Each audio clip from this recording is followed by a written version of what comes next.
Ibu, bapak, saudara-saudariku semua yang terkasih di dalam Tuhan, selamat pagi untuk semuanya. Bangun pagi dengan semangat, sepanjang hari pasti jadi berkat. Hari ini tanggal 6 November tahun 2020. Bacaan kitab suci yang pertama dari surat Rasul Paulus kepada jemaat di Filipi.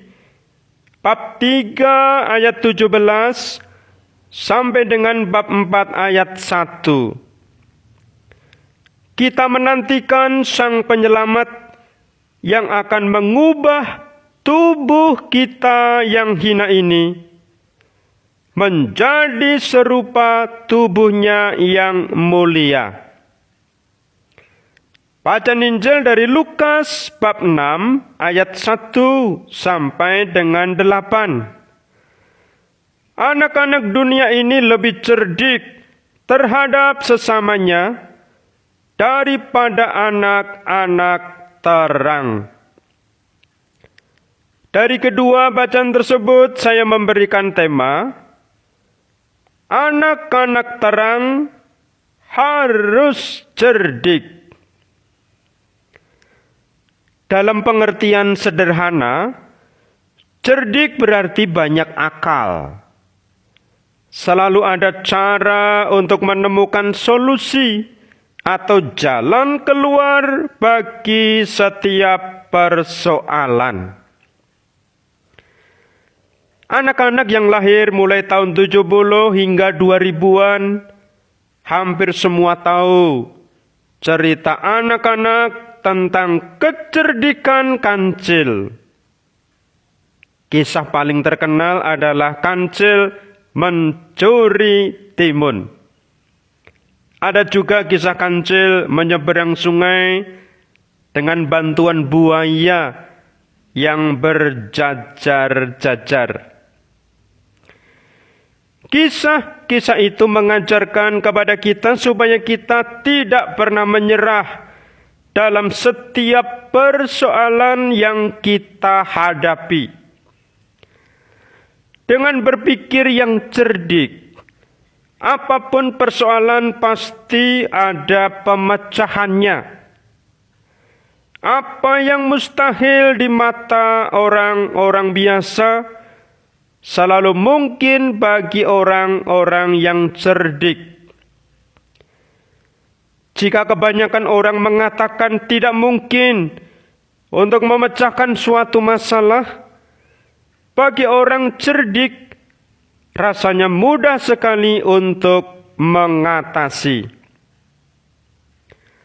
Anak-anak Tuhan dituntut untuk cerdik, bukan hanya sekedar pandai atau cerdas.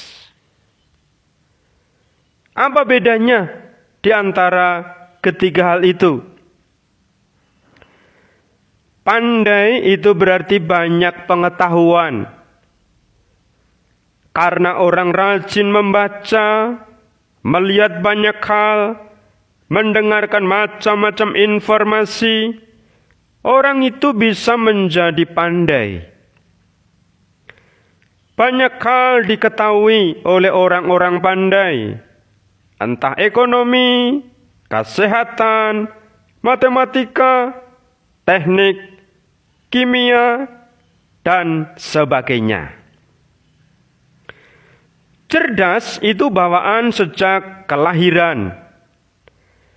Orang cerdas itu IQ-nya tinggi, memorinya bagus, sehingga mudah mengerti apa yang didengar dan dibacanya. Juga mudah mengingat-ingat hal-hal yang pernah diketahuinya.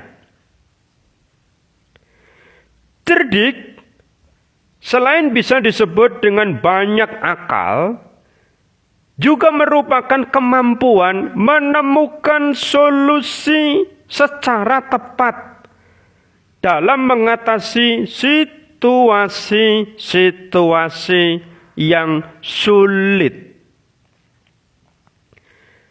Ibu, bapak, saudara-saudariku semua yang terkasih di dalam Tuhan, jika anak-anak Tuhan ingin menjadi lebih cerdik dibanding anak-anak dunia, dua hal berikut kiranya bisa menjadi cara untuk berlatih. Pertama, membiasakan diri berpikir dan bertindak alternatif. Maksudnya, selain mengetahui hal-hal yang umum atau biasa dikerjakan orang, berusaha membiasakan selalu berpikir dan bertindak dengan cara-cara alternatif atau cara-cara lain. Dalam hal ini orang terus berlatih menemukan cara-cara baru yang orang lain jarang atau tidak dilakukan. Dengan cara demikian, dalam segala kondisi akan terbiasa menemukan cara-cara baru atau lain yang bisa jadi lebih baik. Kedua, membiasakan diri berpikir atau bertindak yang efektif untuk suatu maksud atau tujuan. Efektivitas selalu harus menjadi pertimbangan. Orang yang cerdik selalu berpikir efektif dengan cara-cara yang simpel tetapi mengena, atau tidak perlu harus ribet dan bisa cepat selesai. Dalam bacaan Injil hari ini, ibu bapak saudara-saudariku yang terkasih, Yesus menyindir para pengikutnya dengan membandingkan antara anak-anak dunia dan anak-anak terang.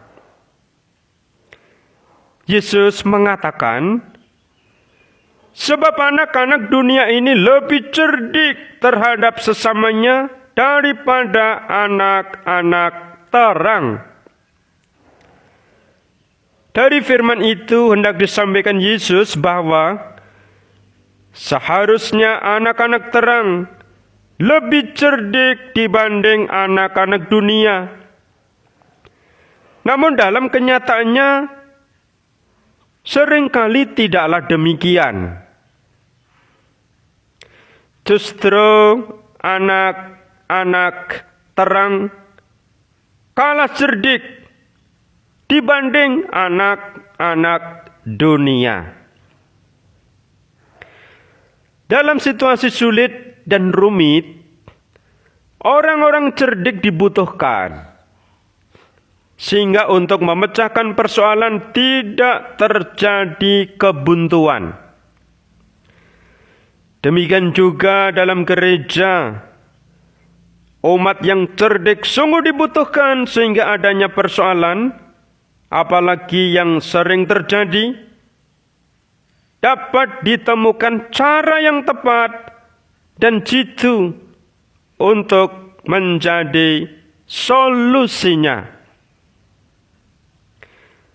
Persoalan rumitnya mendirikan rumah-rumah ibadah bagi kaum minoritas harus ditemukan cara atau jalan keluarnya. Bagaimana masalah lunturnya kesetiaan perkawinan bisa diatasi dengan langkah-langkah preventif sebagai pemecahannya. Bagaimana susahnya mencari pekerjaan diimbangi kecerdikan menciptakan lapangan pekerjaan. Jika anak-anak Tuhan adalah orang-orang yang cerdik, ibu, bapak, saudara-saudari yang terkasih, akan selalu ada terobosan dalam memecahkan masalah-masalah dalam gereja atau kebersamaan umat. Karena itu, baik kiranya kita memotivasi diri bagaimana kita bisa menjadi orang-orang cerdik. Dan dengan kecerdikan akan semakin menjadi berkat bagi banyak orang. Tidak ada persoalan yang tidak terpecahkan bagi orang-orang yang cerdik, apalagi yang penuh iman kepada Tuhan. Salam kasih dan doa dari saya, Romo Petrus Trimargono.